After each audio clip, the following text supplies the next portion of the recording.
So hello friends, welcome back to my channel Pharma Concepts Made Easy with Dr. Babita Patial. तो last lecture में हमने start किया था limit test for chloride. ये मेरी थर्ड वीडियो है। फर्स्ट वीडियो में मैंने आपको बताया था what are impurities, types of impurities. Second video is related with the limit test for chloride. Limit test of chloride means we have to identify the chloride impurity in the sample. Okay, now the today's lecture is limit test for sulfate. Again I repeated, जो limit test वाला part है for the inorganic chemistry which comes in the syllabus of B Pharmacy first semester, it is a very important topic. Limit test for chloride, limit test for sulfate, limit test for iron, limit test for arsenic and limit test of heavy metals. कुछ भी आपको exam में आ सकता है, ये 5 marks और 10 marks में। अगर 10 मार्क्स में आएगा तो आई थिंक 1 या 2 लिमिट टेस्ट पूछे जाएंगे, लेकिन लिमिट टेस्ट का क्वेश्चन डेफिनेटली आपके जो फाइनल एग्ज़ाम्स हो गए और जो सेशनल एग्ज़ाम्स होते हैं उसमें डेफिनेटली कम मतलब कि आता ही आता है। ठीक है, तो आज का टॉपिक रहेगा हमारा लिमिट टेस्ट फॉर सल्फेट। अब अगर हमको पूछा गया कि लिमिट टेस्ट फॉर सल्फेट कैसे परफॉर्म करना है, तो सबसे पहले तो टाइटल का जो मतलब है उसको समझो। मतलब कि लिमिट टेस्ट फॉर सल्फेट, तो हमको क्या करना है, जो भी टेस्ट सैंपल है, क्या है, जो भी हमारा टेस्ट सैंपल है उस टेस्ट सैंपल में हमको क्या देखना है, सल्फेट की इम्प्योरिटी देखनी है। ठीक है, मीन्स जो सल्फेट एक होता है एक लिमिट में प्रेजेंट होना। ठीक है, अब जैसे खाना हम खाते हैं तो अगर हम लिमिट में खाना खाएं तो वो हमारे लिए खाना है, it is healthy for us. ठीक है, इट इज़ वेरी इंपॉर्टेंट और एसेंशियल फॉर अस। लेकिन कोई चीज़ को अगर हम ज़्यादा अमाउंट में ले लेंगे तो वो ही खाना हमारा क्या बन जाएगा, टॉक्सिक बन जाएगा। ठीक है, तो उसी हिसाब से अगर सल्फेट है तो हम मतलब कोई भी ऐसा सैंपल, उस सैंपल में हमें ये चेक करना है कि भाई सल्फेट की इम्प्योरिटी तो नहीं है, या फिर उसका जो एक्सेप्टेबल लिमिट है उससे ज़्यादा तो सल्फेट प्रेजेंट नहीं है, सल्फेट के आयंस उससे ज़्यादा प्रेजेंट तो नहीं है। ठीक है, तो उसको हमको चेक करना है।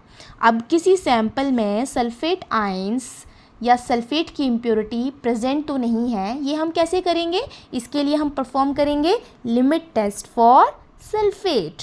ठीक है, तो अब सबसे पहले हम आ जाते हैं इसके प्रिंसिपल में।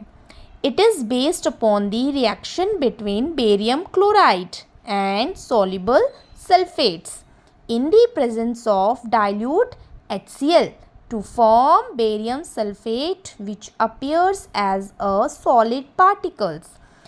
ठीक है, तो अब ये जो हमें लाइन है इसका क्या मतलब है, जो भी हमारा सैंपल है, ठीक है, सैंपल में अगर इम्प्योरिटी होगी मतलब कि सल्फेट की इम्प्योरिटी होगी लाइक दिस। ठीक है, ये सल्फेट आयंस प्रेजेंट है उस सैंपल में।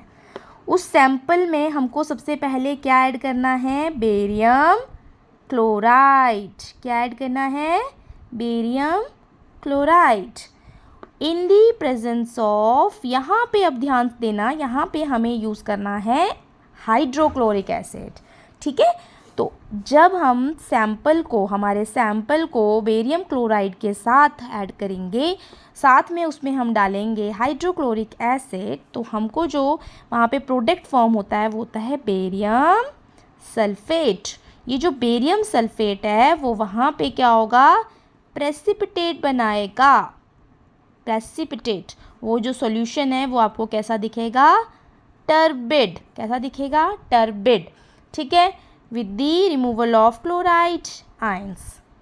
अगेन हम बताते हैं, जो भी आपका सैंपल होगा उस सैंपल में आपने ऐड करना है बेरियम क्लोराइड। क्या ऐड करोगे, सैंपल में ऐड करोगे बेरियम क्लोराइड और साथ में ऐड करोगे हाइड्रोक्लोरिक एसिड।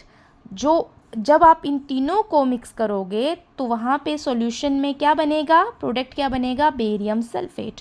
ये जो बेरियम सल्फेट होगा ये in the form of precipitate आपको दिखाई देगा, मीन्स वहाँ पे जो सॉल्यूशन है वो टर्बिड दिखाई देगा with the removal of 2 molecules of chloride ions. ठीक है, तो ये जो पूरी की पूरी रिएक्शन है ये यहाँ पे प्रिंसिपल में हमने एक्सप्लेन करनी है। अगेन अगर हम इसको देखें, it is based upon the reaction between, किसके बीच में रिएक्शन हो रही है, बेरियम क्लोराइड के बीच में और सॉल्युबल सल्फेट के बीच में हो रही है ना।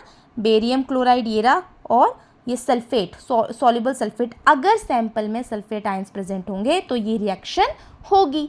अगर सैंपल में ये सल्फेट आयंस प्रेजेंट नहीं होंगे तो ये रिएक्शन नहीं होगी। अगर ये रिएक्शन नहीं होगी तो ये प्रोडक्ट नहीं बनेगा। अगर ये प्रोडक्ट नहीं बनेगा तो जो आपका सॉल्यूशन है वो टर्बिड नहीं दिखेगा। अगर आपके सैंपल में सल्फेट कम अमाउंट में प्रेजेंट है तो कम अमाउंट में बेरियम क्लोराइड और HCl की रिएक्शन होगी, कम अमाउंट में बेरियम सल्फेट बनेगा, कम अमाउंट में टर्बिडिटी जनरेट होगी। अगर ज़्यादा अमाउंट में आपके सैंपल में सल्फेट आयंस प्रेजेंट हैं तो ज़्यादा अमाउंट में बेरियम क्लोराइड के साथ रिएक्शन होगी, ज़्यादा अमाउंट में बेरियम सल्फेट बनेगा, ज़्यादा अमाउंट में टर्बिडिटी बनेगी।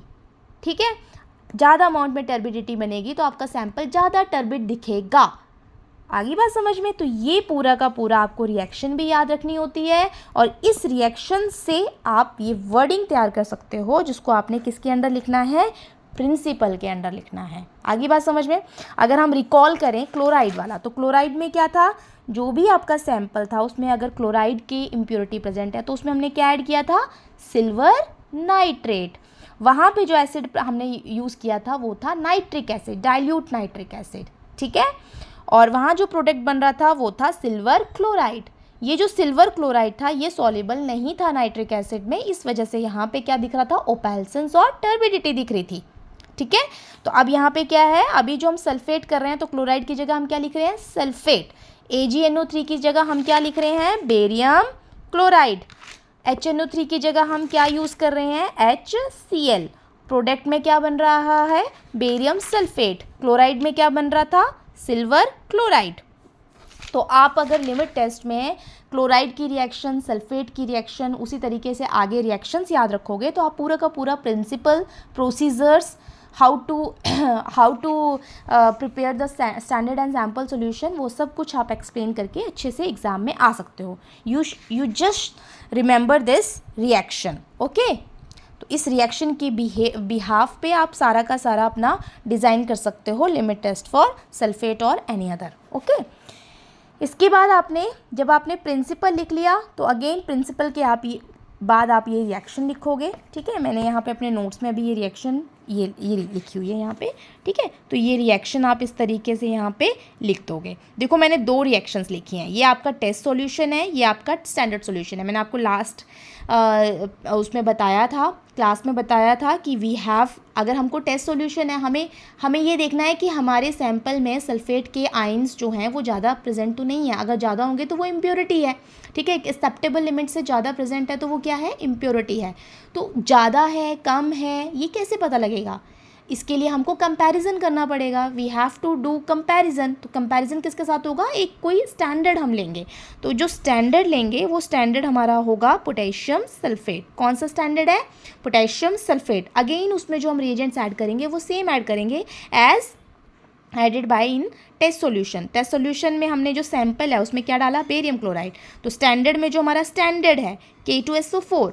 आप बोलोगे इसमें तो ऑलरेडी सल्फेट के आयंस हैं, हाँ हैं, लेकिन यहाँ पे क्या है, ये एक तो पोटेशियम के साथ बॉन्ड फॉर्म में है, फ्री फॉर्म में नहीं है। ठीक है, कोई चीज़ जो होती है वो फ्री फॉर्म में होगी तो वो फ्री फॉर्म जो होगा वो ख़राब होगा। हमारी बॉडी में फ्री रेडिकल्स होते हैं जो कैंसरस कॉज करते हैं। ठीक है, तो वैसे ही अगर पोटेशियम सल्फेट है तो ये स्टैंडर्ड है और उसमें एक लिमिट का पता है हमको कि ठीक है इतना एक्सेप्टेबल है, लेकिन उससे ज़्यादा होगा तो that is not acceptable, that is called impurity. तो हम यहाँ पे स्टैंडर्ड क्या ले रहे हैं सल्फेट के लिए, पोटेशियम सल्फेट। जैसे हमने क्लोराइड के लिए स्टैंडर्ड क्या लिया था, क्लोराइड के लिए हम लोगों ने सैंपल लिया था NaCl, सोडियम क्लोराइड। क्लोराइड के लिए सैंपल क्या लिया, जिसमें क्लोराइड है। ठीक है, NaCl ऐसे याद रखो। वैसे ही सल्फेट के लिए हम कैसे सैंपल लेंगे, पोटेशियम सल्फेट।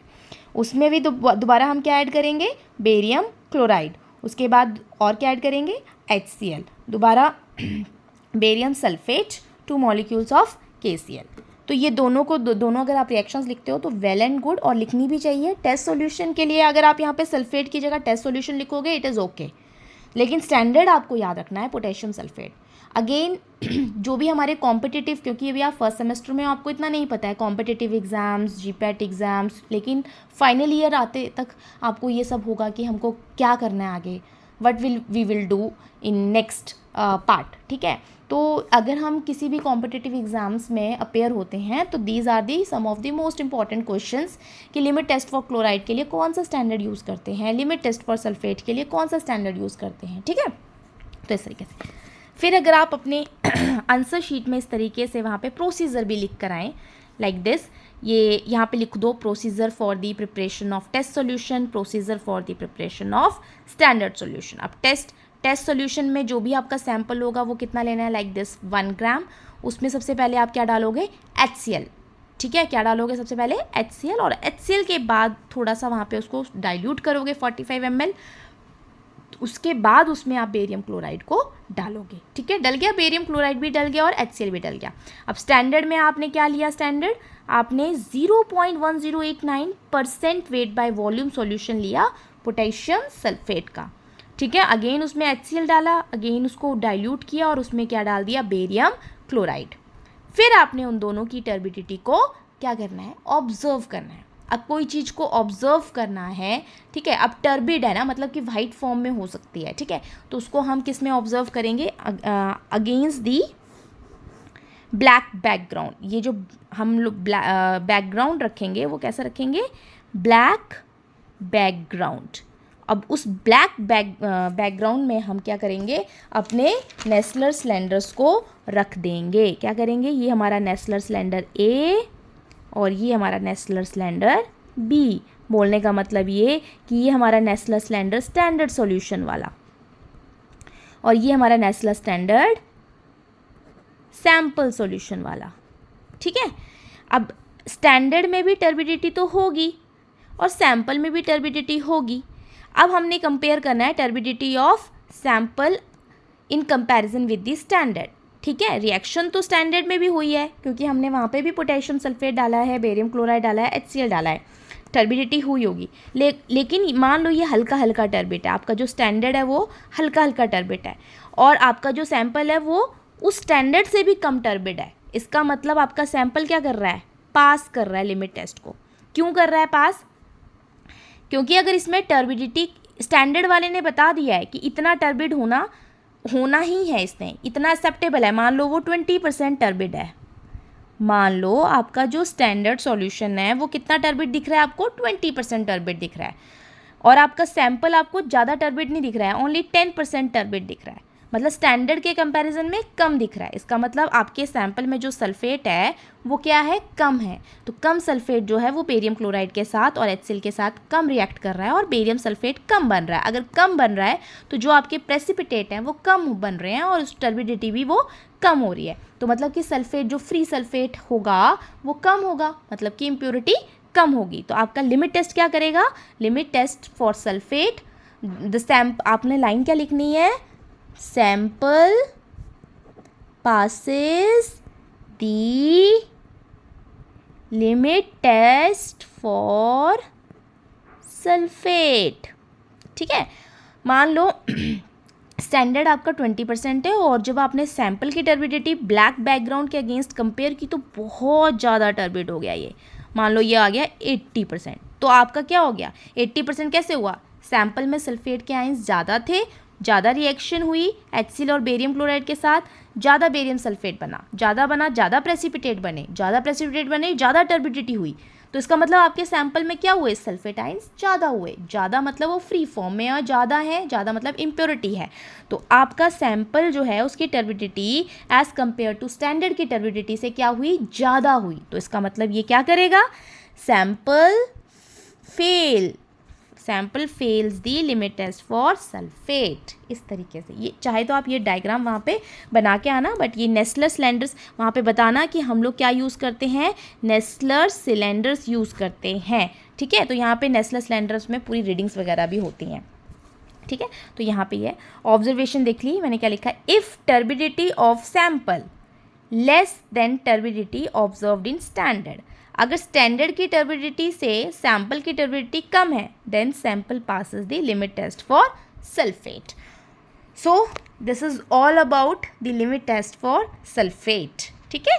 तो आपने इसको पढ़ लेना है, समझ जाना है। अगर आपको कोई भी क्वेश्चन है तो उसको आप कमेंट सेक्शन में ज़रूर मेंशन कीजिए, ठीक है। और जैसे कि आप सब जानते हैं, these are my initial videos, so I have to improve my videos. अगर आपको कोई भी प्रॉब्लम लगती है तो you can feel free to give your comment in my comment section, okay.